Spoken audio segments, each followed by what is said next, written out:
আপনাদের সবাইকে স্বাগতম আমার ইউটিউব চ্যানেলে আবার একটি নতুন ভিডিও নিয়ে। আপনারা দেখতে পাচ্ছেন এটি একটি হাইব্রিড জাতীয় আম গাছ। আমি এটি বাজার থেকে নিয়ে এসেছি, আপনারা চাইলে নার্সারি থেকেও নিয়ে আসতে পারেন। তো আমার কাছে বাজারে এটির মূল্য নিয়েছে 180 টাকা। আপনারা নার্সারিতে গেলে আপনাদের কাছে 150 টাকার মূল্য নেবে। আপনারা পুরোটাই দেখতে পাচ্ছেন। আমি এখন এটি রোপণ করব।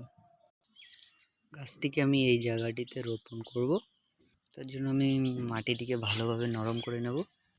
গাছটি রোপণ করার জন্য আমি কিছু পরিমাণ গোবর সার এবং কাঠের গুঁড়ো নিয়ে নিয়েছি, আর আগের থেকেই আমি কিছু পরিমাণ চালানি সার দিয়ে রেখেছি। এখন এখানে দিয়ে দেব।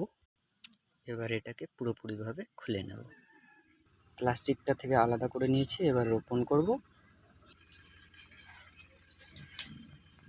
ভিডিওটি আপনাদের কেমন লেগেছে কমেন্ট বক্সে অবশ্যই জানাবেন। আমরা কিন্তু জানি যে একটি গাছ একটি প্রাণ।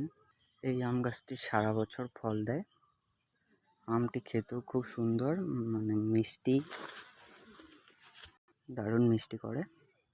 এইসব গাছে যাতে কোনো গরু ছাগল কামড়ে পাতা খেয়ে নিতে না পারে, তার জন্য আপনারা চাইলে গাছে গোবর দিতে পারেন, অথবা ভালো করে ঘেরাওনি চারপাশ দিয়ে ঘেরা দিতে পারেন। ভিডিওটি দেখার জন্য আপনাদের সকলকে অসংখ্য ধন্যবাদ। ভালো লাগলে আপনারা অবশ্যই লাইক শেয়ার কমেন্ট করবেন। Thanks for watching, bye. আপনাদের আমি একটা জিনিস বলতেই ভুলে গেছি, গাছটার পাতাটা যে আছে এই পাতাটারও কিন্তু দারুণ সেন্ট। পাতাটি যদি ভালো হয়ে থাকে তাহলে অবশ্যই ফলও ভালো হবে। গাছটির ফল বড় হলে আমি আপনাদের সামনে আবার একটি নতুন ভিডিও নিয়ে আসব, তার অপেক্ষায় রইলাম। ভিডিওটি দেখার জন্য আপনাদের সবাইকে অসংখ্য ধন্যবাদ। বাই।